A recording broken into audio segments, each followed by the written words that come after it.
Hello friends, infinity ક્લાસમાં હું માછી ચિરાગ આપ સર્વે મિત્રોનું હાર્દિક સ્વાગત કરું છું. આજે આપણે વિજ્ઞાનના એક નવા ચેપ્ટરમાં જવા જઈ રહ્યા છીએ કે જે ચેપ્ટર છે ધોરણ 7 પ્રકરણ નંબર 2 અને જેનું નામ છે પ્રાણીઓમાં પોષણ કે પ્રાણીઓની અંદર પોષણ કઈ રીતના થાય છે આપણે જોવાનું છે. સૌથી પહેલાં તમને બધાને ખબર હશે કે આપણે રોજ જમીએ છીએ, પણ આપણે જમીએ છીએ આપણે મોઢામાં ખાવાનું કે જમવાનું મૂકીએ છીએ, પછી એનું શું થાય છે આપણે બધાને ખબર હોતી નથી. તો આપણે એ જમવાનું જે જમીએ છીએ એનું આપણા શરીરમાં શું થાય છે એના વિશે આજે ડિટેલ માહિતી આપણે મેળવવાની છે. અને જે માહિતી આપેલી છે ધોરણ 7ની અંદર, બરાબર છે. 7નું કન્ટેન્ટ છે અને આપણે બીજું પણ કન્ટેન્ટ લીધું છે. ચલો, જટિલ ઘટકોનું સરળ સ્વરૂપમાં રૂપાંતર થવાની ક્રિયાને પાચન કહે છે. શું કહે છે ભાઈ? તો કે જટિલ ઘટકોનું સરળ સ્વરૂપોમાં રૂપાંતર થવાની ક્રિયાને પાચન કહે છે. મનુષ્યમાં પાચન તંત્ર એ પાચન નળી અને સ્ત્રાવી ગ્રંથિઓ ધરાવે છે. શું ધરાવે છે ભાઈ? પાચન તંત્ર પાચન નળી અને સ્ત્રાવી ગ્રંથિઓ ધરાવે છે. પ્રાણી પોષણમાં પોષણ જરૂરિયાતો, પોષણ પદ્ધતિ અને તેના શરીરમાં વપરાશ વગેરેનો સમાવેશ થાય છે. કે કાર્બોદિત પદાર્થો ચરબી, પ્રોટીન જેવા ઘટકો જટિલ હોય છે. કે કાર્બોદિત પદાર્થો, પ્રોટીન, ચરબી જેવા ઘટકો કેવા હોય છે? જટિલ હોય છે. કેવા હોય છે ભાઈ? જટિલ હોય છે. આવા જટિલ ઘટકો તે જ સ્વરૂપમાં ઉપયોગમાં લઈ શકાતા નથી. તેથી તેનું સરળ સ્વરૂપમાં રૂપાંતર થવું જરૂરી છે. કે આપણને બધાને ખબર છે કે આપણે આગળના એક વિડીયોમાં આપણે વાત કરી કે આપણા શરીરમાં પોષક તત્વોની આવશ્યકતા હોય છે. તો આપણે કેટલા પોષક તત્વોની? કાર્બોદિત, પ્રોટીન, ચરબી, વિટામિન, ખનિજ ક્ષાર, પાચક રેશા અને પાણી. એમાં જે આપણા કાર્બોદિત છે, પ્રોટીન છે અને ચરબી, કાર્બોદિત છે, પ્રોટીન છે અને ચરબી, આ સીધા આપણા શરીરમાં લઈ શકતા નથી. એને સરળ સ્વરૂપમાં રૂપાંતર કરવા જરૂરી છે. તો કાર્બોદિતનું આપણે આગળના વિડીયોમાં પણ જોયું છે. કાર્બોદિતનું પાચન શેના સ્વરૂપમાં થાય છે? ગ્લુકોઝના સ્વરૂપમાં. ચરબીનું પાચન ફેટી એસિડ અને ગ્લિસરોલમાં થાય છે. પ્રોટીનનું પાચન એમિનો એસિડમાં થાય છે. અને આપણા શરીરમાં કેટલા પ્રકારના એમિનો એસિડ? 20 પ્રકારના એમિનો એસિડ જરૂરી છે. બરાબર છે. ચલો, આ માહિતી, ચલો હવે આગળ જઈએ. તો ફર્સ્ટ ક્લાસ મજાનું આપણા આ જોડે એક ચિત્ર આવી ગયું છે, ડાયાગ્રામ આવી ગયો છે અને એમાં આપણને બધાને અલગ અલગ નામ આપેલા છે. કે સૌથી પહેલાં આપણે આપણા ખોરાકને મોઢામાં મૂકીએ છીએ. કે અહીંયાથી આપણે જમવાનું ચાલુ કરીએ છીએ તો સૌથી પહેલાં કઈ જશે? મુખ ગુહામાં. ક્યાં જાય છે? મુખ ગુહામાં. પછી તમને બધાને ખબર હશે કે તમે કંઈ પણ વસ્તુ જમવાની જોવો છો અને જોતા જ તમને મોઢામાં પાણી આવી જાય છે. એટલે બીજી કઈ ગ્રંથિ આવે છે? તો કે મોઢાની અંદર આપણને કઈ ગ્રંથિ જોવા મળે છે? લાળ ગ્રંથિ. કઈ ગ્રંથિ? લાળ ગ્રંથિ. કે તમે કંઈ પણ વસ્તુ ખાવ છો એ પહેલાં તમને જે મોઢામાં પાણી આવે છે, બરાબર છે, તે પાણી કઈ ગ્રંથિના લીધે આવે છે? લાળ ગ્રંથિના લીધે આવે છે. શું આવે છે? લાળ ગ્રંથિના લીધે આવે છે. આ લાળ ગ્રંથિના લીધે તમને બધાને ખબર હશે, બરાબર છે, કે જ્યારે તમે લાળ ગ્રંથિ કે જ્યારે તમે રોટલીની અંદર જોવો છો કે રોટલી ખાલી એમને ચાવતા હોય છો, મોઢામાં ચાવતા હોય છો, ત્યારે તમને રોટલી ગળી લાગે છે. એના પાછળ પણ જવાબદાર કઈ ગ્રંથિ છે? લાળ ગ્રંથિ જવાબદાર છે. ચલો, સૌથી પહેલાં ખોરાક ક્યાં આવ્યો? મુખ ગુહામાં આવ્યો. પછી લાળ ગ્રંથિ. પછી કયું અહીંયા બીજું આપેલું છે? અન્નનળી. પછી મુખ ગુહામાંથી ખોરાક ક્યાં જશે? અન્નનળીમાં જશે ભાઈ. ક્યાં જશે? અન્નનળીમાં. અહીંયા ખોરાક આવી જશે, બરાબર છે. આ મુખમાં થઈ, અહીંયા થઈ અને સીધો આપણો ક્યાં આવશે? અન્નનળીની અંદર ખોરાક આવશે, બરાબર છે. અન્નનળીથી ખોરાક ક્યાં જશે? જઠરની અંદર જશે. ક્યાં જશે ભાઈ? જઠરની અંદર. જો આ જઠર આપેલું છે, જઠરની અંદર ખોરાક જશે અને જઠરની બાજુમાં જ એક શું આપેલું છે? યકૃત અને પિત્તાશય આપેલું છે. શું આપેલું છે ભાઈ? યકૃત અને પિત્તાશય. અત્યારે ખાલી તમારે જોવાનું છે કઈ વસ્તુ કઈ જગ્યાએ આવેલી છે. જો સૌથી પહેલાં શું આવ્યું? મુખ ગુહા. શું આવ્યું ભાઈ? મુખ ગુહા. પછી લાળ ગ્રંથિ, પછી અન્નનળી, પછી જઠર, પછી જઠરની બાજુમાં યકૃત, યકૃતની નીચે શું આવેલું છે? પિત્તાશય. જો અહીંયા યકૃત છે અને અહીંયા શું આવેલું છે? પિત્તાશય આવેલું છે. ચલો, પછી શું આવેલું છે? સ્વાદુપિંડ. શું આવેલું છે ભાઈ? સ્વાદુપિંડ. અહીંયાથી આ જે લાંબુ એવું દેખાય છે, આ શું છે ભાઈ? સ્વાદુપિંડ છે. શું છે ભાઈ? સ્વાદુપિંડ. સ્વાદુપિંડમાંથી ખોરાક પછી જઠરમાંથી અહીંયા બધા જ સ્વાદુરસ, પિત્તાશય, યકૃત, આ બધાનો રસ ભેગો થઈને પછી ક્યાં આવે છે? નાના આંતરડામાં. ક્યાં આવે છે ભાઈ? નાના આંતરડા. નાના આંતરડામાંથી ખોરાક ક્યાં જાય છે? મોટા આંતરડામાં. પણ નાનું આંતરડું અને મોટું આંતરડું જ્યાં જોઈન્ટ થાય છે, અહીંયા શું આવેલી છે? આંતરપૂછ આવેલી છે. શું આવેલી છે ભાઈ? આંતરપૂછ. પછી ખોરાક ક્યાં જમા થશે? મળાશયમાં અને મળદ્વાર દ્વારા બહાર નીકળી જાય છે. તો ફરીથી એકવાર જોઈએ. મુખ ગુહા, લાળ ગ્રંથિ, અન્નનળી, પછી જઠર, પછી યકૃત, પિત્તાશય, સ્વાદુપિંડ, નાનું આંતરડું, મોટું આંતરડું, નાના આંતરડા અને મોટા આંતરડાની વચ્ચે શું આવેલી છે? આંતરપૂછ આવેલી છે. પછી મળાશય અને મળદ્વાર, બરાબર છે. પણ આપણા પાચન તંત્રનો જો ભાગ જોવા જઈએ તો પહેલું શું આવશે? મુખ. શું આવશે? મુખ. પછી શું આવશે? અન્નનળી. પછી ખોરાક ક્યાં જશે? નળીની અંદર જશે. અન્નળીમાંથી ખોરાક ક્યાં જશે? જઠર. જઠરથી ખોરાક ક્યાં જશે? નાના આંતરડામાં. નાના આંતરડામાંથી ક્યાં જશે? મોટા આંતરડામાં. પછી મળાશય અને પછી મળદ્વાર. બરાબર છે. ચલો ક્લિયર થાય છે બધાને? તો ફરીથી એક વખત મુખગુહા અહીંયાથી ખોરાક આવવાનું ચાલુ થશે. મુખગુહામાંથી ખોરાક ક્યાં જશે? અન્નળીમાં જશે. જો અન્નળીમાંથી ખોરાક ક્યાં જશે? અન્નળીમાંથી ખોરાક જાય છે જઠરમાં. જઠરમાંથી ખોરાક ક્યાં જશે? તો કે અહીંયાથી જઠરમાંથી આપણને અહીંયા પિત્તાશયમાંથી પિત્તરસ અને સ્વાદુરસમાંથી સ્વાદુરસ આ બંને ભેગા થશે. પછી ધીરે ધીરે ખોરાક ક્યાં જશે ભાઈ? નાના આંતરડામાં જશે. નાના આંતરડામાં ફરી નાના આંતરડામાં ગોળ ગોળ ફરી અને પછી ખોરાક ક્યાં જશે? તો કે અહીંયા નાનું આંતરડું મોટું આંતરડું ત્યાં શું આવેલી છે? આંતરપૂછ આવેલી છે ભાઈ. અહીંયાથી ખોરાક ક્યાં જશે? મોટા આંતરડામાં. મોટા આંતરડામાંથી ફરતો ખોરાક ક્યાં જશે? મળાશયમાં ભેગો થશે. મળાશયમાંથી ક્યાં જશે? મળદ્વાર દ્વારા બહાર નીકળી જાય છે. બરાબર છે. ચલો હવે આને વન બાય વન આપણે જોતા જઈએ. બરાબર છે. કે સૌથી પહેલા મુખની વાત કરીશું, પછી અન્નળીની, પછી જઠર, નાનું આંતરડું, મોટું આંતરડું, મળાશય અને મળદ્વાર. બરાબર છે. ચલો આ બધાની વન બાય વન વાત કરીએ. ચલો સૌથી પહેલું જ આવી ગયું છે શું છે? મુખ અને મુખગુહા. કે આપણા મુખની અંદર શું શું આવેલું છે? બરાબર છે. ચલો ખોરાક મોં દ્વારા ગ્રહણ થાય છે ભાઈ. ખોરાક શેના દ્વારા ગ્રહણ થાય છે? તો કે મોં દ્વારા ગ્રહણ થાય છે. ખોરાકને શરીરની અંદર લેવાની ક્રિયાને અંતઃગ્રહણ કહે છે. ભાઈ પરીક્ષામાં પૂછાય ખોરાકને મોંમાં લેવાની ક્રિયાને કઈ ક્રિયા કહેવામાં આવે છે? તો અંતઃગ્રહણ કહેવામાં આવે છે. આપણે દાંત દ્વારા ખોરાક ચાવીએ છીએ અને તેને યાંત્રિક રીતે નાના ટુકડામાં ફેરવીએ છીએ. બરાબર છે. તો મુખગુહામાં લાળ રસ તરીકે ટાઇલિન અને એમાઇલેઝ નામના ઉત્સેચકો ભળે છે, જે ખોરાકને પોચો અને ચીકણો બનાવે છે. ભાઈ ખોરાકને પોચો અને ચીકણો કોણ બનાવે છે? તો કે મુખગુહામાં લાળ રસ તરીકે શું આવે છે? લાળ રસ તરીકે ટાઇલિન અને એમાઇલેઝ નામના ઉત્સેચકો ભળે છે, જે ખોરાકને પોચો અને ચીકણો બનાવે છે. અને તમારી પરીક્ષામાં મોસ્ટ ટાઈમ પ્રશ્ન એક વાત પોલીસ કોન્સ્ટેબલની પરીક્ષામાં પણ પૂછાઈ ગયો છે કે ખોરાકની પાચન થવાની શરૂઆત ક્યાંથી થાય છે? તો ખોરાકની પાચન થવાની શરૂઆત ક્યાંથી થાય છે? મોંમાંથી થાય છે. જોજો હા, પાચન થવાની શરૂઆત ક્યાંથી થાય છે ભાઈ? મોંમાંથી થાય છે. કેમ? તો કે મોઢામાં જ એક લાળ રસ ઉત્પન્ન થાય છે. બરાબર છે. અને લાળ રસ ટાઇલિન અને એમાઇલેઝ નામના ઉત્સેચકો ભળે છે, જે ખોરાકને પોચો અને ચીકણો બનાવે છે. બરાબર છે. ચલો હવે મોઢામાં તમને બધાને ખબર હશે કે જીભ આવેલી છે. બરાબર છે. જીભમાં આપણને અલગ અલગ સ્વાદો જોવા મળે છે. તો સ્વાદ તો જો અહીંયા ફર્સ્ટ ક્લાસમાં જાણે આપણને જીભ આપેલી છે. શું આપેલી છે ભાઈ? જીભ આપેલી છે. અને આ જીભમાં તમે જોતા હશો સ્વાદ. અહીંયા કયો સ્વાદ છે ભાઈ? જીભની શરૂઆતના ભાગમાં જ કયો સ્વાદ આવેલો છે? અહીંયા કયો સ્વાદ આપણને જોવા મળે છે? તો કે ગળ્યો સ્વાદ. કયો સ્વાદ ભાઈ? ગળ્યો સ્વાદ જોવા મળે છે. આ બાજુ અહીંયા ખારો, બંને બાજુ શું આવેલો છે ભાઈ? ખારો. પછી અહીંયા ઉપર કયો સ્વાદ? ખાટો અને ખાટો. બરાબર છે. ભગવાનને ખબર હતી કે ભાઈ લોકો કડવું ખાશે નહીં, એટલે કડવો સ્વાદ ભગવાને જીભના તળિયે આપેલો છે. બરાબર છે. જ્યારે આપણને ખબર પડે કે ભાઈ વસ્તુ તો કડવી છે, અહીંયા એટલે કયો સ્વાદ આપેલો છે? કડવો સ્વાદ આપેલો છે. વસ્તુ તો કડવી છે ત્યાં સુધી તો આપણા શરીરની અંદર જતી રહી છે. બરાબર છે. અન્નનળીમાં જતી રહે છે. જેવો આપણને ખબર કડવું છે એટલે કડવું આપણે બહાર કાઢો કાં તો અંદર જાવ, એટલે રસ્તો કયો છે? અંદર જ જવાનો રસ્તો છે. એટલે ભગવાને છે કે આપણને કડવો સ્વાદ ત્યાં આપેલો છે. બરાબર છે. તો અહીંયા ખબર પડશે હવે કે શરૂઆતના ભાગમાં કયો સ્વાદ? ગળ્યો સ્વાદ. પછી ખારો ખાટો, ખારો ખાટો અને પછી કયો આવે? કડવો. બરાબર છે. ક્લિયર થશે ભાઈ? બરાબર છે. સૌથી પહેલા જો આપણે કે એમ મોંમાં ખોરાક આપણે ક્યાં લીધો ભાઈ? જોજો વન બાય વન કન્ટેન્ટ તૈયાર કરતા જજો. બરાબર છે. કે આખું પાચન તંત્ર આજે વિડીયો પૂરો થાય પહેલા તમારા મગજમાં ક્લિયર થવું જોઈએ. બરાબર છે. જો સૌથી પહેલા આપણે કોઈ પણ વસ્તુ જમી અને મોઢામાં મૂકીએ છીએ. બરાબર છે. મોઢામાં ખોરાક પછી ક્યાં જાય છે આપણને ખબર નથી, પણ આજે તમારા બધાના દિમાગમાં એટલું તો ક્લિયર થઈ જાય કે પછી ખોરાકનું શું થાય છે. આ બધું જ આપણે તમારે મોઢે બોલવાનું છે. બરાબર છે. તો સૌથી પહેલા આપણે મોઢામાં ખોરાક મૂકીએ છીએ. બરાબર છે.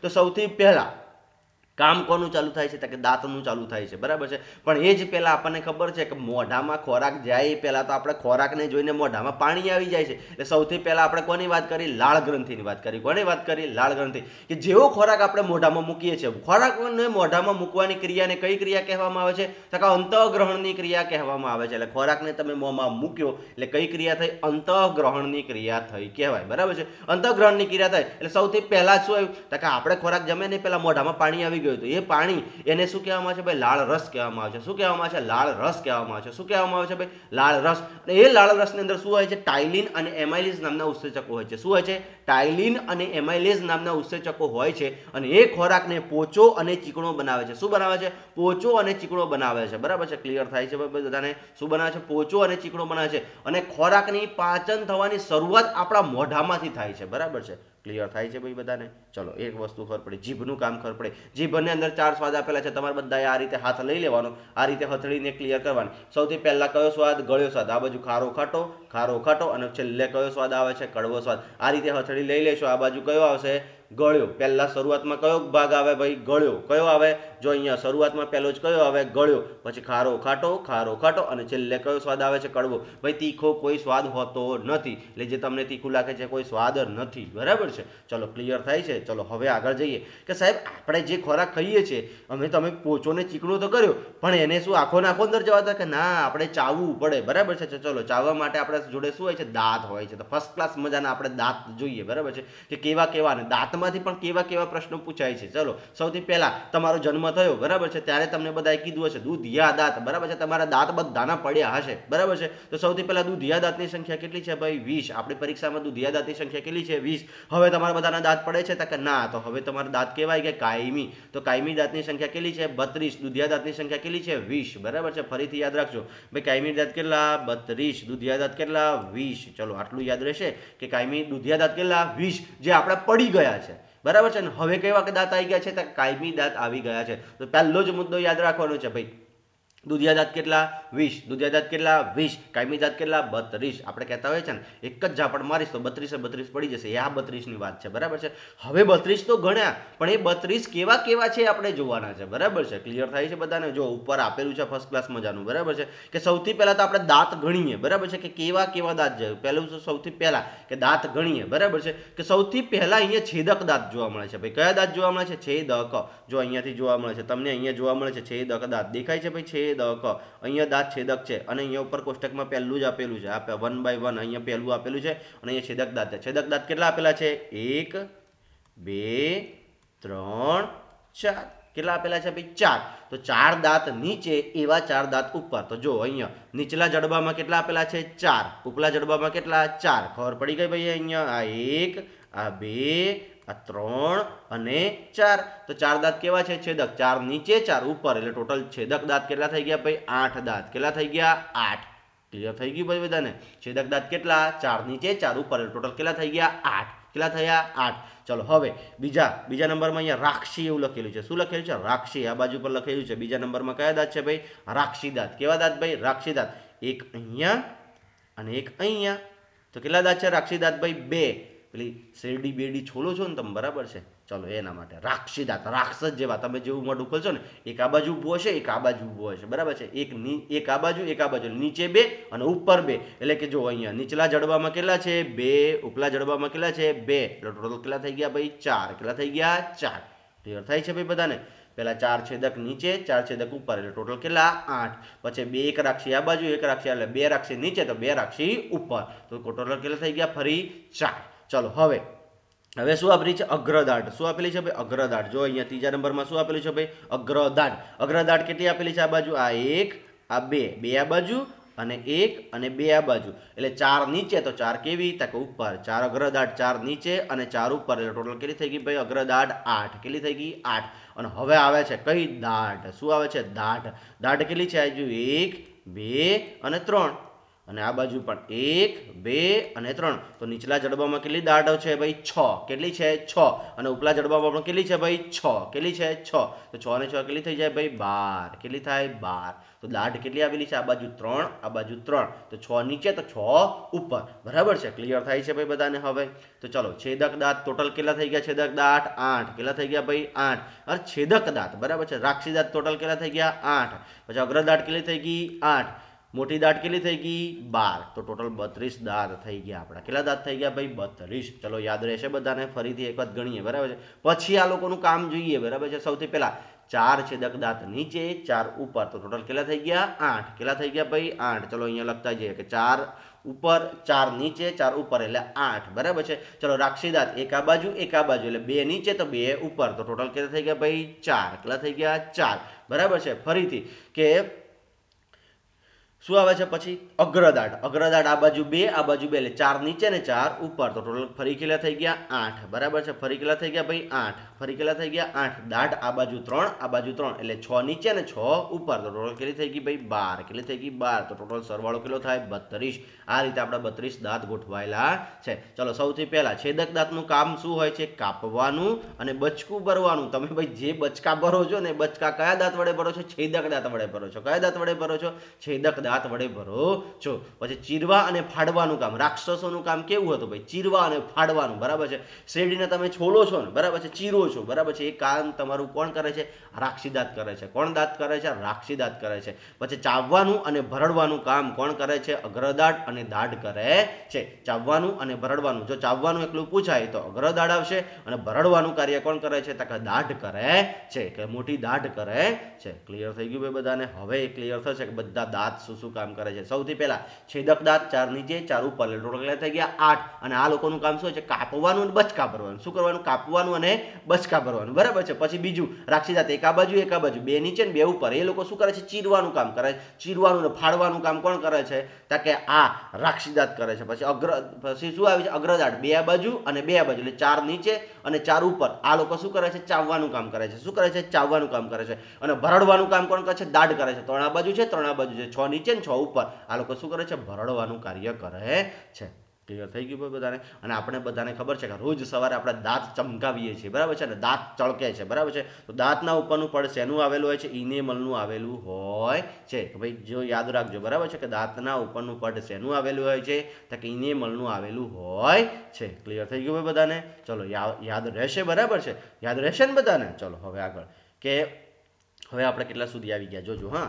સૌથી પહેલા મોંમાં ખોરાક લીધો એટલે મોંમાં ખોરાક જવાની ક્રિયાને આપણે કઈ ક્રિયા કીધી અંતઃગ્રહણની ક્રિયા કઈ ક્રિયા અંતઃગ્રહણની ક્રિયા જેવી અંદર ગઈ એવો આપણા શરીરમાં લાળ રસ ઉત્પન્ન થઈ ગયો બરાબર છે લાળ રસની અંદર કેવા ઉત્સેચકો આવેલા હોય છે એટલે કે ટાઇલિન અને એમાઇલીઝ નામના ઉત્સેચકો આવેલા હોય છે અને આ ખોરાકને પાચન કરવાની શરૂઆત કરી દે છે એટલે પહેલો જ પ્રશ્ન કે ખોરાકની પાચન થવાની શરૂઆત ક્યાંથી થાય છે તો કે મોઢામાંથી થાય છે કયા ઉત્સેચકો કરે છે તો કે ટાઇલિન અને એમાઇલીઝ નામના ઉત્સેચકો કરે છે અને આ બંને ઉત્સેચકો આપણને શેમાં જોવા મળે છે કે લાળ રસની અંદર જોવા મળે છે અને લાળ રસ ખોરાકને શું કરે છે ભીનો અને ચીકણો બનાવી દે છે બરાબર છે પછી આપણા દાંત આવી જાય છે દૂધિયા દાંત કેટલા હતા કે 20 કાયમી દાંત કેટલા હતા કે 32 કેટલા છે 32 એ 32 દાંત જોઈએ 4 છેદક નીચે 4 છેદક ઉપર ચાવવાનું અને અરે શું કે કાપવાનું અને બચકા ભરવાનું કામ કરે છે પછી એક રાક્ષી દાંત એક આ બાજુ 2 નીચે અને 2 ઉપર એ શું કરે છે ચીરવાનું અને ફાડવાનું કામ કરે છે પછી ચાવવાનું કામ કરે છે અગ્રદાઢ 2 આ બાજુ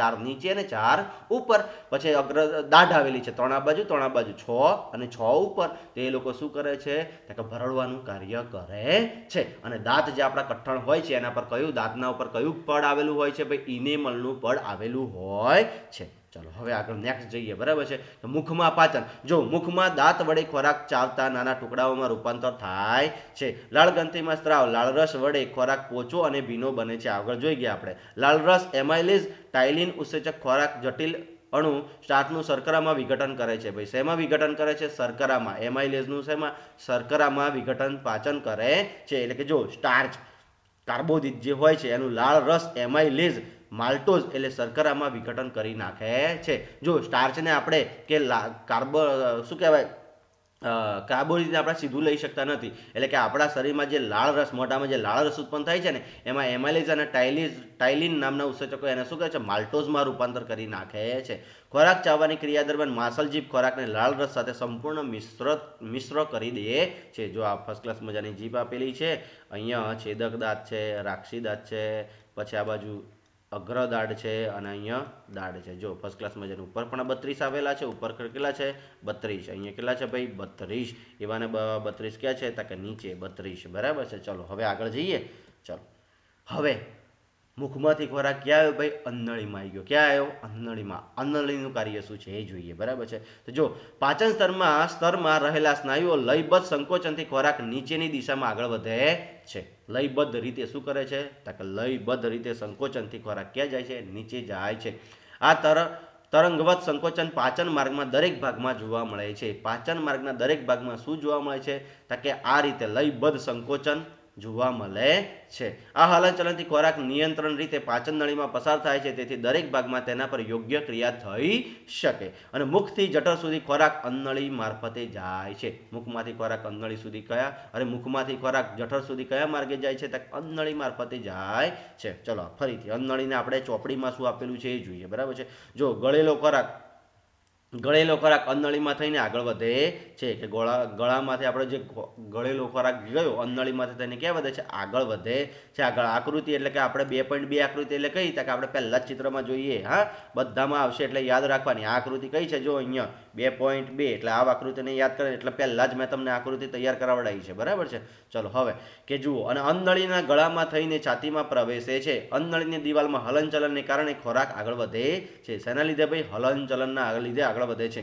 હકીકતમાં આ હલનચલન સંપૂર્ણ પાચન માર્ગમાં જોવા મળે છે. ભાઈ આ હલનચલન શેમાં જોવા મળે છે? તો કે પાચન માર્ગમાં, દરેકે દરેક સંપૂર્ણ પાચન માર્ગમાં જોવા મળે છે, જેથી ખોરાક નીચેની દિશામાં ધકેલાય છે. અને અન્નનળીની લંબાઈ, ભાઈ અન્નનળીની લંબાઈ કેટલી છે? 23 થી 25 સેન્ટીમીટર. કેવી છે ભાઈ? 23 થી 25 સેન્ટીમીટર. બરાબર છે. પેલી ફૂટપટ્ટી આવે છે ને આપણી, એમાં 25 સેન્ટીમીટર હોય એટલું જોઈ લે, એટલી જ આપણી અન્નનળી છે. અને હવે શોર્ટકટ રીતે અન્નનળીનું કાર્ય શું હોય છે? ભાઈ અન્નનળીમાં શું થાય છે? સંકોચન, લયબદ્ધ રીતે સંકોચન થાય છે. શું થાય છે? સંકોચન થાય છે. તમે બધાએ તમારા ઘરે પેલી મોટર જોઈએ છે ને, મોટર પાણી ધાબા પર પાણી ચડાવવા માટેની મોટર, એમાં આગળ ફૂટવાલ, લીલા કલરનો ફૂટવાલ જોયો છે ને? ફૂટવાલ. બસ એ જ રીતે આપણી શું હોય છે? અન્નનળી હોય છે. શું હોય છે? અન્નનળી હોય છે. અને એ ફૂટવાલનું કામ શું હોય છે? તો કે પાણીને પહોંચાડવાનું. એ જ રીતે એમાં એ કશું કાર્ય કરે છે? તા કે ના, એ કશું જ કાર્ય કરતી નથી. એ જ રીતે અન્નનળી પણ કશું જ કાર્ય કરતી નથી. અન્નનળી ખાલી કેટલું કાર્ય કરે છે? મોઢામાંથી જે ખોરાક આવ્યો એને ક્યાં સુધી પહોંચાડવાનું? જઠર સુધી પહોંચાડવાનું કાર્ય કરે છે. અને એ કઈ રીતના પહોંચાડે છે? તો કે લયબદ્ધ સંકોચન થાય છે એટલે ધીરે ધીરે ખોરાક ક્યાં જતો રહે છે? અન્નનળીમાં. અન્નનળી બીજું કાર્ય કઈ કરતી નથી. તમારી પરીક્ષામાં ખાલી ને ખાલી એટલું પૂછે અન્નનળીનું કાર્ય શું હોય છે? તો અન્નનળીનું કાર્ય કેવું? મોઢામાંથી ખોરાક ક્યાં પહોંચાડવાનું? જઠર સુધી પહોંચાડવાનું. અને અન્નનળીની લંબાઈ કેટલી છે? 23 થી 25 સેન્ટીમીટર જેવી છે. અને અન્નનળી કયા મારફતે ખોરાક જઠર સુધી પહોંચાડે છે? તો કે લયબદ્ધ સંકોચન રીતે જઠરમાં ખોરાક પહોંચાડે છે. ચલો હવે વાત કોની આવે છે? જઠર. બાજુમાં તમને આગળ દેખાતું હશે ફર્સ્ટ ક્લાસ મજાનું જઠર. બરાબર છે. આવી રહ્યું આપણું જઠર. આ શું છે? જઠર. બરાબર છે. ચલો જઠરમાં પાચન, કે જઠરની દિવાલમાં જઠર ગ્રંથિઓ આવેલી હોય છે. ભાઈ શું આવેલી છે? જઠર ગ્રંથિઓ આવેલી હોય છે. તે હાઇડ્રોક્લોરિક એસિડ એટલે કે HCl, પ્રોટીનના પાચક ઉત્સેચક પેપ્સિન અને શ્લેષ્માનો સ્ત્રાવ કરે છે.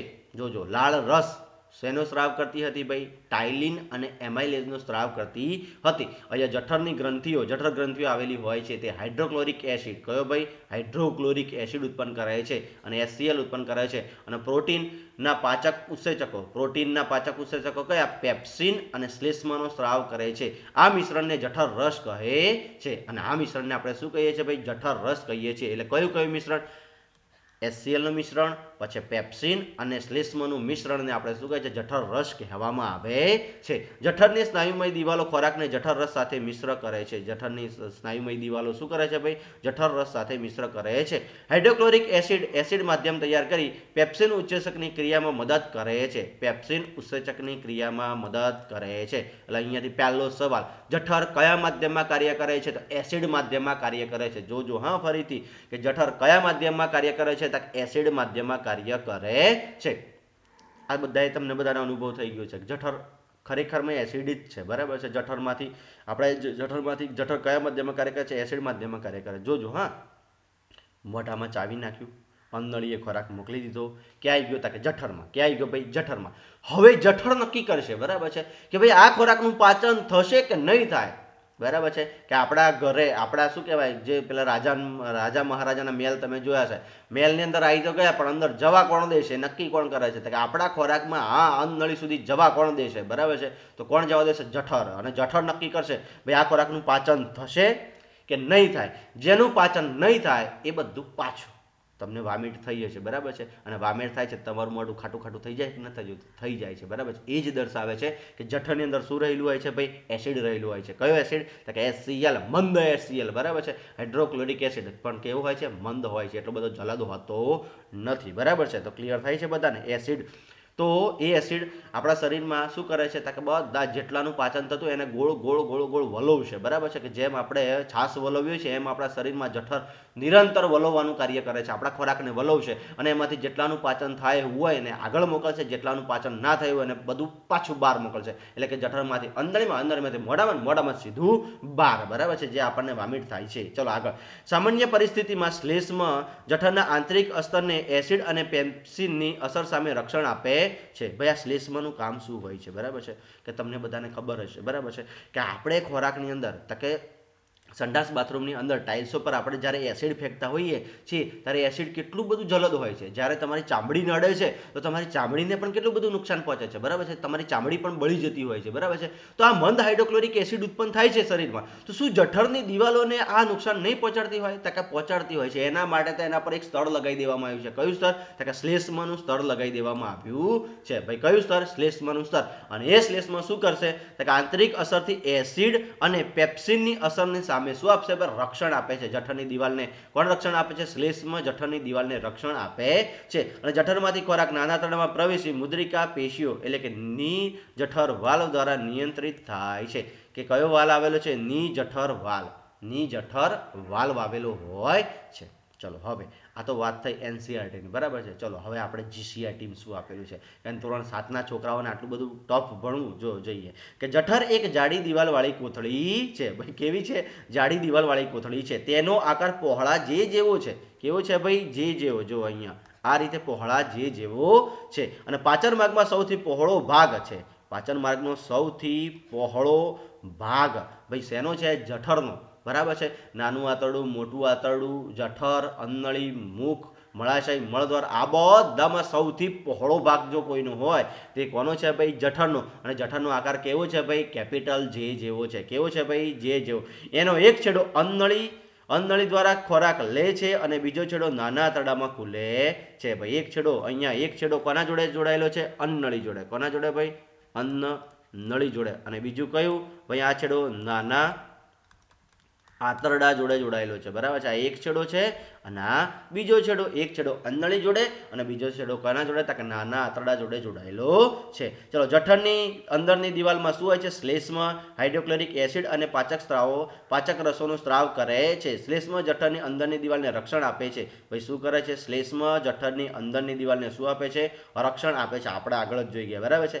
એસિડ ઘણા બધા બેક્ટેરિયાઓને મારી નાખે છે અને ખોરાક સાથે ભળે છે અને જઠરના માધ્યમને એસિડિક બનાવે છે તથા પાચક રસોને કાર્યરત કરે છે. અને પાચક રસો પ્રોટીનને તોડીને તેનું સરળ ઘટકોમાં રૂપાંતર કરે છે. ભાઈ પ્રોટીનનું પાચન ક્યાં થાય છે? જઠરમાં થાય છે. ક્લિયર થઈ ગયું બધાને? હા, સમજાય છે કે નથી સમજાતું? કાર્બોદિતનું પાચન ક્યાં થયું હતું? બોલો જોઈએ. કાર્બોદિતનું પાચન ક્યાં કર્યું હતું આપણે? મોઢામાં. કયા? ટાઇલિન અને એમાઇલિસ નામના પાચક દ્રવ્યો કાર્બોદિતનું ધીરે ધીરે પાચન કરવાની શરૂઆત કરતા હતા. પ્રોટીનનું પાચન ક્યાં કર્યું હતા? કે જઠરમાં ધીરે ધીરે થવાની શરૂઆત થાય છે. એટલે પરીક્ષામાં તમને પૂછ્યા કાર્બોદિતનું પાચન થવાની શરૂઆત ક્યાં થાય છે? કે મોઢામાં. પ્રોટીનની પાચન થવાની શરૂઆત ક્યાં થાય છે? કે જઠરમાં. ક્યાં થાય છે? જઠરમાં. ચલો હવે ફરીથી અત્યાર સુધી આપણે જઠર સુધી તો આવી ગયા. હવે આપણે યાદ કે રીતના રાખવાનું, બરાબર છે. બધું જ જેટલું ભણે છે. જો સૌથી પહેલાં મોઢામાં આપણે ખોરાક મૂલ્યો, અંતઃગ્રહણની ક્રિયા. અંતર્ગ્રહણ ક્રિયા પછી અંદર લાળ રસ ઉત્પન્ન થયો. એ લાળ રસમાં શું હોય છે? ટાઇલિન અને એમાઇલિસ નામના ઉત્સેચકો હોય છે જે કાર્બોદિતનું પાચન કરવાની શરૂઆત કરે છે. એટલે કે આપણને નવો સવાલ કે ખોરાકના પાચન થવાની શરૂઆત ક્યાંથી થાય છે? મુખથી થાય છે. હવે થઈ ગયું. હવે દાંતનો વારો આવે છે. દાંત શું કરે છે? કાપવાનું અને બચકા ભરવાનું કામ કરે છે. છેદક દાંત 4 નીચે 4 ઉપર એટલે 8, રાક્ષી દાંત 2 નીચે અને 2 ઉપર એટલે 4. એ જ રીતે રાક્ષી દાંત શું કરે છે? ચીરવાનું અને ફાડવાનું કામ કરે છે. પછી આગળ ચાવવાનું કામ કરે છે. અગ્રદાંત 2 આ બાજુ 4 નીચે અને 4 ઉપર એટલે 8. દાઢ શું કરે છે? દાઢ ભરડવાનું કાર્ય કરે. 4 આ બાજુ 8, અરે 3 આ બાજુ 6 અને 6 ઉપર એટલે કે ટોટલ 12 એટલે કે 32 દાંત. કાયમી દાંત કેટલા છે? 32. દુધિયા દાંત કેટલા હતા? 20. અને દાંતની ઉપર જે પડ આવેલું હોય છે, દાંતને રક્ષણાત્મક પડ આવેલું છે એને આપણે શું કહે છે? ઇનેમલ. શું કહીએ છીએ ભાઈ? ઇનેમલ કહીએ છીએ. હવે વારી આવી કોની? કે મોઢાનું તો કાર્ય પૂરું થઈ ગયું. મોઢામાંથી ખોરાક ક્યાં આવ્યો? અન્નળીમાં આવ્યો. ક્યાં ભાઈ? અન્નળીમાં. અન્નળીનું કાર્ય કેવું હોય છે? કે અન્નળીનું કાર્ય ખાલી ને ખાલી મોઢામાંથી ખોરાક ક્યાં પહોંચાડવાનો છે? જઠરમાં પહોંચાડવાનો હોય છે. કઈ રીતે પહોંચાડે છે? કે લયબદ્ધ સંકોચનના લીધે પહોંચાડે છે અને અન્નનળીની લંબાઈ કેટલી છે 23 થી લઈને 25 સેન્ટીમીટર જેટલી હોય છે. હવે જઠરમાં ખોરાક આવે છે એટલે જેવો ખોરાક આવે છે એટલે એની અંદર એક રસ ઉત્પન્ન થાય છે, બરાબર છે, જઠર રસ. અને એ જઠર રસની અંદર શું હોય છે કે જઠરની દિવાલોમાંથી મંદ હાઇડ્રોક્લોરિક એસિડ ઉત્પન્ન થાય છે. પછી જઠર રસની અંદર શું હોય છે બીજું પેપ્સિન. શું ઉત્પન્ન થાય છે? પેપ્સિન ઉત્પન્ન થાય છે. પેપ્સિન અને શ્લેષ્માનો સ્ત્રાવ થાય છે કે જેવો હાઇડ્રોક્લોરિક એસિડ ઉત્પન્ન થશે એટલે કે જઠરની દિવાલમાંથી પેપ્સિન અને શ્લેષ્માનો સ્ત્રાવ થશે. શ્લેષ્મા શું કરે છે કે હાઇડ્રોક્લોરિક એસિડ અને પેપ્સિનથી જઠરની દિવાલોને સુરક્ષા આપે છે. પેપ્સિન શું કરે છે કે પ્રોટીનના પાચનનું શરૂઆત કરી દે છે અને હાઇડ્રોક્લોરિક એસિડ શું કરે છે કે ખોરાકમાં આવેલા બેક્ટેરિયાનો નાશ કરે છે. જો બેક્ટેરિયા વધારે પ્રમાણમાં હોય તો આપણને વામિટ થાય છે, જો ઓછા પ્રમાણમાં હોય તો તેમને મારી અને આગળ મોકલશે, બરાબર છે. અને જઠરનો એક ભાગ અંધળી જોડે અને બીજો ભાગ નાના આંતરડા જોડે જોડાવેલો હોય છે. ચલો હવે આગળ. હવે વાત આવે છે કોની વાત આવે છે ભાઈ? નાના આંતરડાની વાત આવે છે, બરાબર છે. કે જો નાના આંતરડું પાચન માર્ગનું સૌથી લાંબામાં લાંબુ અને ખૂબ જ ગૂંચળામય અંગ હોવાથી મનુષ્યના શરીરમાં ઓછી જગ્યામાં વ્યવસ્થિત રીતે ગોઠવાયેલું છે અને તે કાર્બોદિત, પ્રોટીન અને ચરબીનું પૂર્ણ પાચન કરી નાખે છે. ભાઈ કાર્બોદિત, પ્રોટીન અને ચરબીનું સંપૂર્ણ પાચન કોણ કરી નાખે છે? નાનું આંતરડું કરી નાખે છે. ચલો કાર્બોદિતનું કાર્બોદિતનું પાચન થવાની શરૂઆત ક્યાંથી થાય છે ભાઈ? મોંથી થાય છે. કે ભાઈ ક્યાંથી થાય છે? મોંથી થાય છે. એ જ રીતે પ્રોટીનના પાચનની શરૂઆત ક્યાંથી થઈ?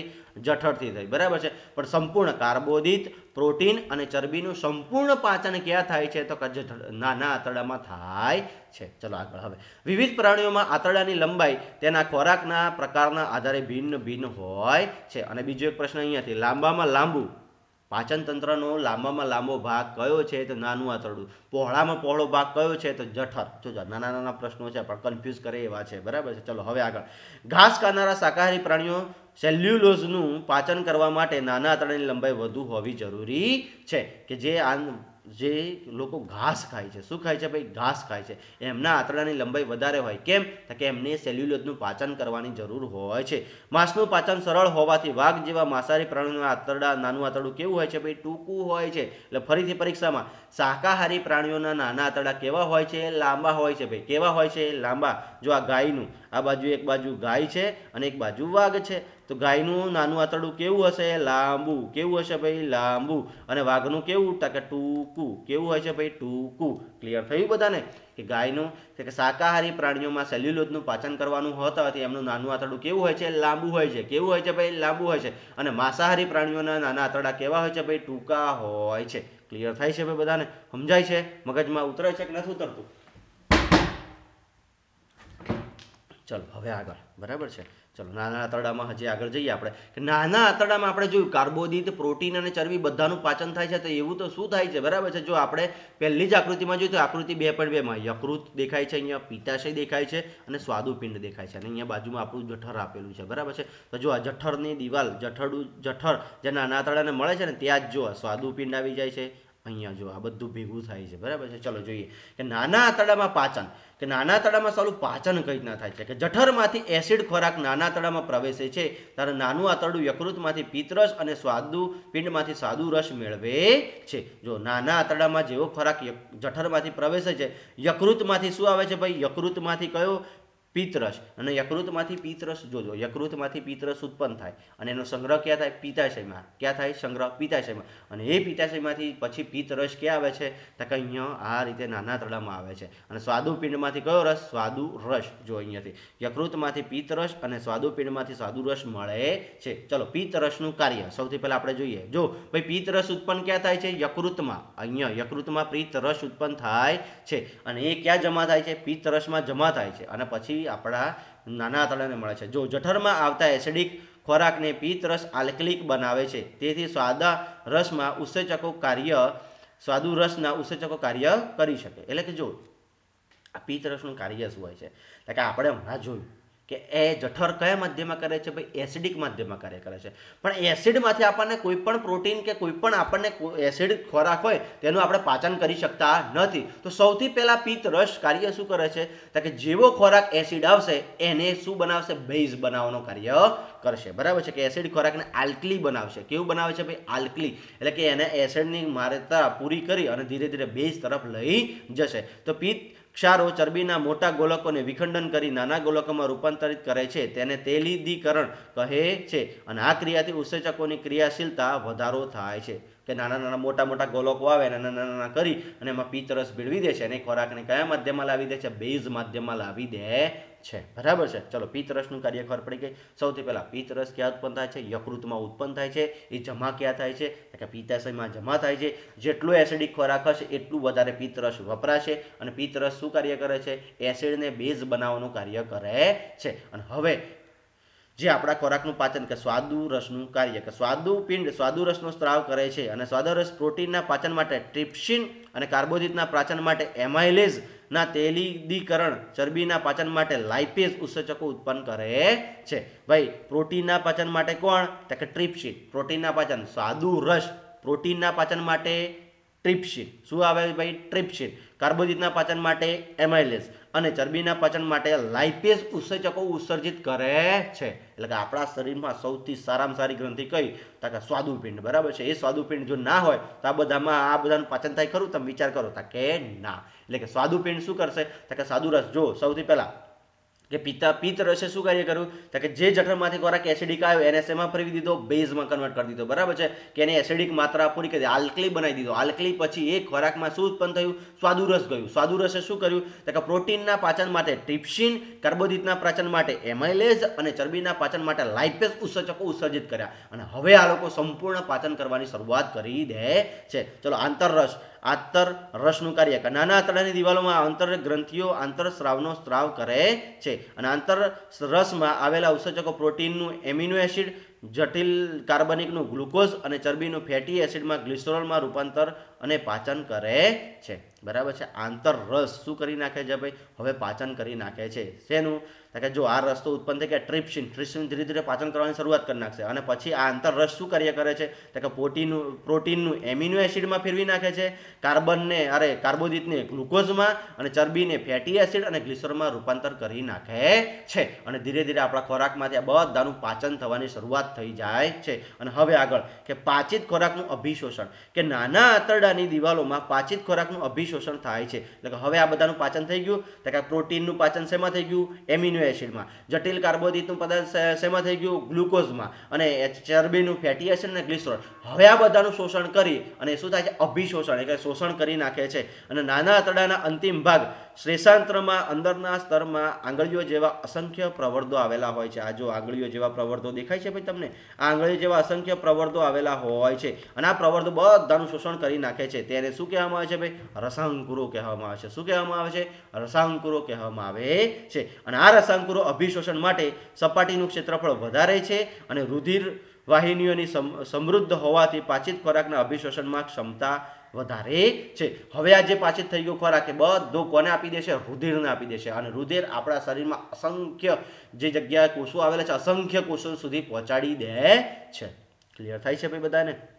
જોજો નાના આંતરડામાં શું થયું? જઠરમાંથી ખોરાક જેવો આવે છે. જોજો એકદમ શાંતિથી સમજવાનો ટ્રાય કરજો કે જઠરમાંથી જેવો ખોરાક આવ્યો એટલે નાના આંતરડામાં સૌથી પહેલું કાર્ય કોનું આવ્યું? પિત્તાશયનું આવ્યું. કોઈને આવ્યું? પિત્તરસનું કાર્ય આવે છે. પછી પિત્તરસ ક્યાંથી આવ્યો? પિત્તાશયમાંથી આવ્યો. પિત્તાશયમાંથી પિત્તરસ ક્યાંથી આવ્યો? તો કે યકૃતે પિત્તરસ ઉત્પન્ન કર્યો, એને જમા ક્યાં કર્યો? પિત્તાશયમાં. પિત્તાશયમાંથી નાના આંતરડામાં પિત્તરસ આવ્યો. પિત્તરસે શું કાર્ય કર્યું? તો કે જઠરમાંથી આવેલા ખોરાકને એસિડમાંથી આલ્કલી એટલે કે બેઝમાં કન્વર્ટ કરી નાખ્યો. હવે એની અંદર શું ઉત્પન્ન થાય? એની અંદર શું આવે છે? બીજો સાદુરસ આવે છે. સાદુરસ ક્યાંથી આવે ભાઈ? સ્વાદુપિંડમાંથી સાદુરસ આવે છે. સાદુરસ શું કરે છે? તો ખોરાકના પાચનની શરૂઆત કરે છે. કેમ કે સાદુરસની અંદર આપણને શું જોવા મળે છે? તો કે પ્રોટીનના પાચન માટે ટ્રિપ્સિન ઉત્પન્ન કરે છે, કાર્બોદિતના પાચન માટે એમાઇલેઝ ઉત્પન્ન કરે છે અને ચરબીના પાચન માટે લાઇપેઝ ઉત્પન્ન કરે છે. અને હવે આ ધીરે ધીરે પાચન થવાની શરૂઆત કરી નાખે છે. અને આંતરરસો શું કરે છે? તો કે પ્રોટીનનું પાચન એમિનો એસિડમાં કરી નાખે છે, પછી કાર્બોદિતનું પાચન ગ્લુકોઝમાં કરી નાખે છે, ચરબીનું પાચન ફેટી એસિડમાં કરી નાખે છે, ફેટી એસિડને ગ્લિસરોલમાં કરી નાખે છે. હવે બધાનું પાચન થઈ ગયું એટલે કે અંદર કે જે નાના આંતરડાની અંદરના ભાગની અંદર રસાંકુરો આવેલા હોય છે. શું આવેલા હોય છે? અસંખ્ય રસાંકુરો આવેલા છે. અને એ રસાંકુરો આપણે પ્રોટીનનું પાચન જે એમિનો એસિડ છે એમાં, પછી ગ્લુકોઝ અને ગ્લિસરોલ અને ફેટી એસિડ આ બધાને લઈને કોને આપી દેશે? રુધિરને આપી દેશે. અને રુધિર આ બધાનું વહન કરી અને આપણા શરીરના અસંખ્ય કોષો સુધી પહોંચાડી દે છે. બરાબર છે. ચલો હવે જો આપણા શરીરમાં જે હમણાં વાત કરી પિત્તરસ ને પિત્તાશય ને બધી ગુજરાતીના આપણે 7મા ધોરણની ચોપડીમાં આપેલું છે, બધું જ અહીંયા લખેલું છે. બરાબર છે કે જો નાના આંતરડાને અત્યંત ગૂંચળામય અને 7.5 મીટર લાંબુ છે. ભાઈ નાનું આંતરડું કેટલા મીટર લાંબુ છે? 7.5 મીટર લાંબુ છે. જો ફૂટમાં પૂછાય તો કેટલા ફૂટ છે? 21 ફૂટ છે. તે યકૃત અને સ્વાદુપિંડના સ્ત્રાવો મેળવે છે. સાથે સાથે તેની દિવાલ પર રસોનો સ્ત્રાવ કરે છે. યકૃત એ લાલાશ પડતા બદામી રંગની ઉદરમાં જમણી બાજુએ ઉપરના ભાગે આવેલી ગ્રંથિ છે. ભાઈ કઈ બાજુ? જમણી બાજુએ. કોને બાજુએ? ઉદરમાં જમણી બાજુએ આવેલી છે. આપણા શરીરમાં સૌથી મોટી ગ્રંથિ, ભાઈ આપણા શરીરની સૌથી મોટી ગ્રંથિ કઈ છે? કઈ છે ભાઈ? યકૃત. અને તે પિત્તરસનો સ્ત્રાવ કરે છે. શેનો સ્ત્રાવ કરે છે? પિત્તરસનો સ્ત્રાવ કરે છે, જે પિત્તાશયમાં જેવી કોથળીમાં સંગ્રહાયેલો હોય છે. પિત્તાશય નામની કોથળીમાં સંગ્રહાય છે. અને આકૃતિ 2.2 આપણે જોઈ ગયા. બરાબર છે. આગળ પિત્તરસ અને ચરબીના પાચનમાં મહત્વનો ભાગ ભજવે છે. પિત્તરસ ભાઈ કોના પાચનમાં મહત્વનો ભાગ ભજવે છે? ચરબીના પાચનમાં મહત્વનો ભાગ ભજવે છે. આપણે બધા તળેલું બહુ ખાતા હોઈએ છીએ, ખબર છે? તેલવાળો ખોરાક. એ તેલવાળો ખોરાકમાં શું હોય ભાઈ? ચરબી. શું હોય ભાઈ? ચરબી. તે ચરબીનું પાચન કોણ રસ કરે છે? પિત્તરસ કરે છે. ચલો આગળ. સ્વાદુપિંડ એ મોટી અને આછાઈ બદામી રંગની ગ્રંથિ છે, જે જઠરની નીચે આવેલી છે. સ્વાદુરસ કાર્બોદિત, પ્રોટીન, શેનું ભાઈ? કાર્બોદિત, પ્રોટીન અને ચરબી પર કાર્ય કરી તેને સરળ સ્વરૂપમાં રૂપાંતરિત કરે છે. અંશતઃ પાચન ખોરાક હવે નાના આંતરડામાં નીચેના ભાગમાં પહોંચે છે, જે નાના આંતરડાના પાચક રસો ખોરાકના બધા જ ઘટકોનું પાચન પૂર્ણ કરે છે. અને કાર્બોદિતના પાચક થઈ તેને ગ્લુકોઝમાં, કાર્બોદિતનું ભાઈ શેમાં?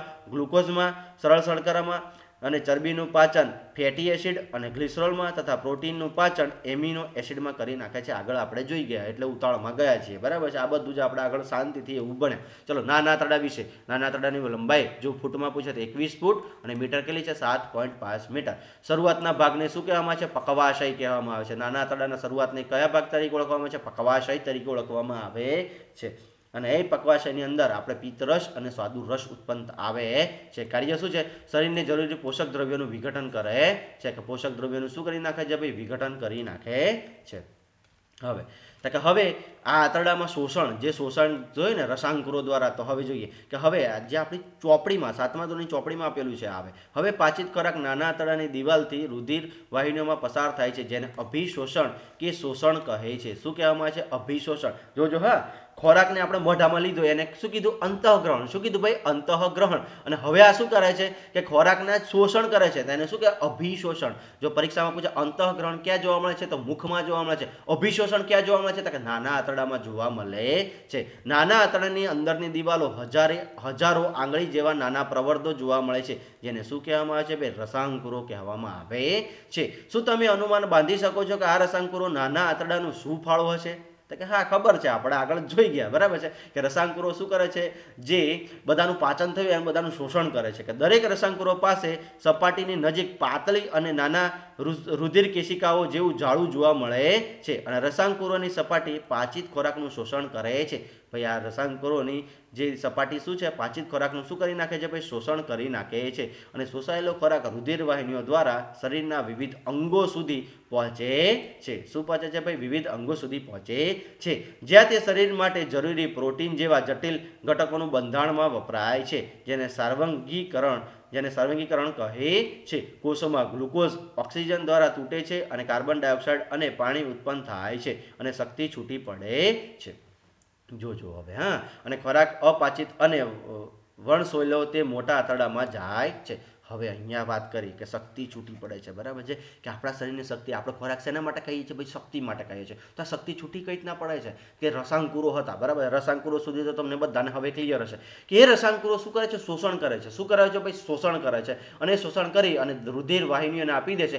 રુધિર વાહિનીઓ દરેકે દરેક અંગોને દરેક કોષો સુધી પહોંચાડી દે છે. હવે જ્યારે તમે શ્વાસમાં ઓક્સિજન લો છો ને, તો જ્યારે એ દરેક કોષ સુધી ઓક્સિજન જેવું આવશે ને, એટલે ઓક્સિજન અને આ બધા ભેગા થશે અને એમાંથી શક્તિ છૂટી પડે છે અને આપણે શક્તિ છૂટી પડે. અત્યારે હું હાથ હલાવું છું તો અહીંયા મારા હાથમાં શક્તિ છૂટી પડી હશે. એ જ રીતે તમે આખા શરીરમાં જે પણ કાર્ય કરો છો બધે શક્તિ છૂટી પડે છે. શક્તિ કઈ રીતના છૂટી પડે છે કે જે કાર્બોદિત, પ્રોટીન અને ચરબીનું પાચન થઈને છેક આપણા કોષો સુધી પહોંચી ગયું અને ત્યાં ઓક્સિજન આવશે અને ઓક્સિજન મારો ચલાવશે પછી એમાંથી શક્તિ છૂટી પડે છે. ક્લિયર થયું બધાને? હવે ચલો હવે આગળ જઈએ. બરાબર છે. ચલો હવે કે મોટું આંતરડું, અહીંયા ફર્સ્ટ ક્લાસ મજાનું શું આપેલું છે ભાઈ? મોટું આંતરડું. કે મોટું આંતરડું એ નાના આંતરડા કરતાં પહોળું અને ટૂંકું હોય છે. ભાઈ કેવું છે? પહોળું અને ટૂંકું છે. એની લંબાઈ કેટલી છે? 1.5 મીટર અથવા તો 8 ફૂટ.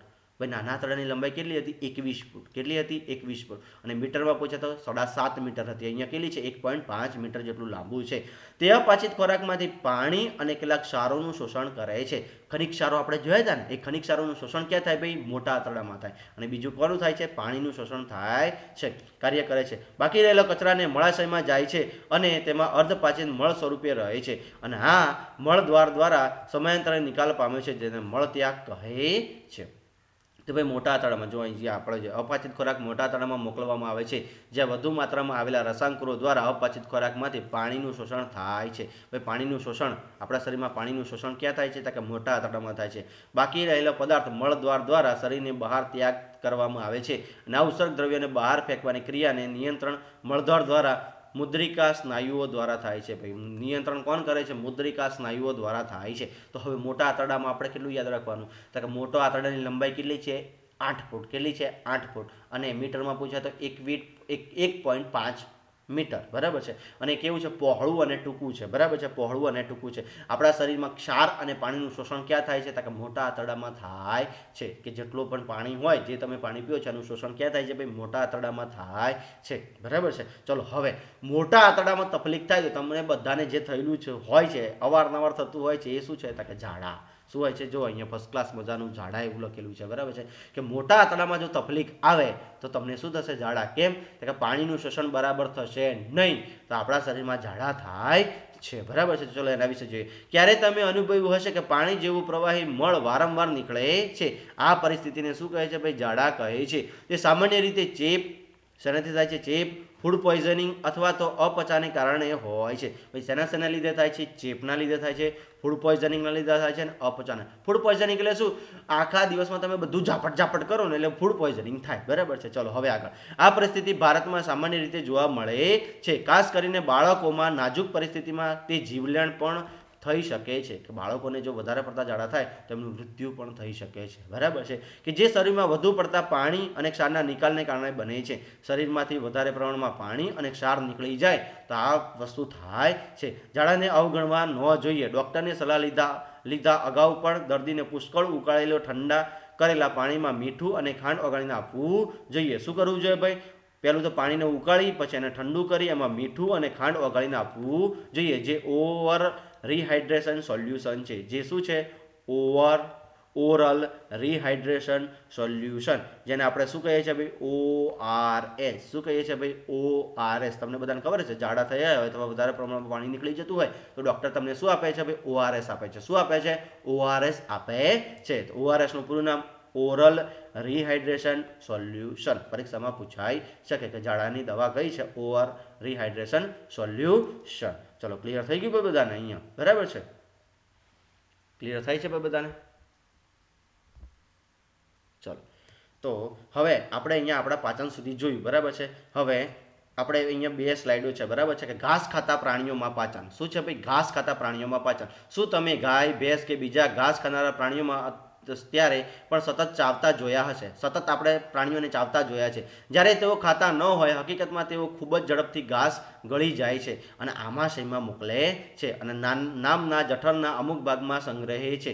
અહીં ખોરાક અર્ધપાચિત હોય છે, જેને વાગોળવું કહે છે. પરંતુ અહીં વાગોળવા નાના ગોળકોમાં સ્વરૂપમાં મોંમાં પાછો આવે છે અને પ્રાણીઓ તેને ચાવે છે અને આ ક્રિયાને વાગોળવું અને આ પ્રાણીઓને વાગોળનારા કહે છે. ભાઈ આપણે તો બધા શેનું પાચન કરીએ? કે આપણે બધા જો ભાઈ આપણે બધા તો આપણા બધામાં આમાં છે તમે બધા ખોરાક પાછો લાવતા જોયે છે કોઈ દિવસ કે ના આપણે ખોરાક પાછો લાવતા નથી લ્યા બરાબર છે ઘાસ ખાનારા પ્રાણીઓ પાછો લાવે છે બરાબર છે તો શું કરે છે કે જેવો ખોરાક ખાઈ લે છે બરાબર છે એ ખોરાક ક્યાં જશે બરાબર છે કે આમાશયની અંદર સંગ્રહ થશે પછી જ્યારે એ નવરા પડશે ને ત્યારે પાછો લઈ અને ધીરે ધીરે ચાવતા જશે કેમ કે એમને સેલ્યુલોઝનું પાચન કરવું પડે છે બરાબર છે જો આ બાજુ લખેલું છે કે ઘાસ એ સેલ્યુલોઝથી ભરપૂર અને કાર્બોદિત છે અને ઢોર હરણ વગેરે જેવા વાગોળનારા પ્રાણીઓમાં આમાશય હાજર રહે છે અને બેક્ટેરિયા સેલ્યુલોઝમાં પાચન મદદ કરે છે અને મનુષ્ય સહિત ઘણા પ્રાણીઓમાં સેલ્યુલોઝનું પાચન કરી શકતા નથી આપણે સેલ્યુલોઝનું પાચન કરી શકતા નથી બરાબર છે ચલો ઘોડા પછી અહીંયા આપેલું છે ઘોડા સસલા વગેરે જેવા પ્રાણીઓના અન્નનળી અને નાના આંતરડા વચ્ચે કોથળી જેવી રચના આવેલી હોય છે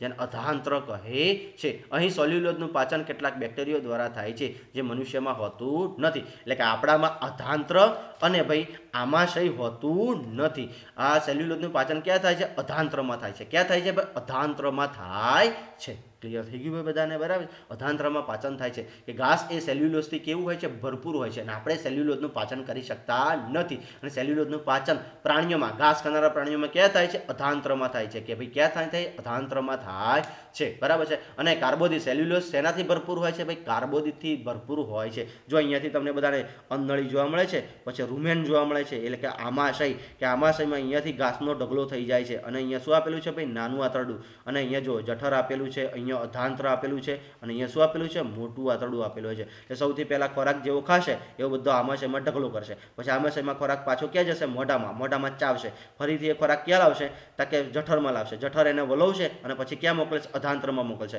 અધાંત્ર શું કરશે તાકે સેલ્યુલોઝનું પાચન કરી નાખશે એટલે કાર્બોદિતનું પાચન કરશે પછી ક્યાં જશે મોટા આંતરડામાં પછી મળદ્વાર દ્વારા બહાર નીકળી જાય છે આ જ ઘટનાથી બને છે બરાબર છે ક્લિયર થાય છે ભાઈ તો આપણે ઘાસ ખાનારા પ્રાણીઓમાં પણ જોયું બરાબર છે તો આશા રાખું છું કે આપણા શરીરનું પાચન તમને વ્યવસ્થિત સમજાયું હશે જો ખબર ના પડી હોય તો વિડીયો ફરીથી જોવો નાના ટોપિકનો તમે નાના મુદ્દા જે મેં તમને ચર્ચા કરી છે બધા જ મુદ્દાનું તમારે ધ્યાન રાખવાનું છે અને અહીંયા આપણે આ વિડીયો પૂરો કરીએ છીએ આશા રાખું છું કે તમને બધાને સારી રીતે સમજાઈ ગયું હશે બરાબર છે ચલો જો તમને સમજાયું હોય તો આપણી ચેનલને સબસ્ક્રાઈબ કરો લાઈક કરો અને તમારા મિત્રો સુધી આ વિડીયોને પહોંચાડો બરાબર છે અસ્તુ જય હિન્દ જય ભારત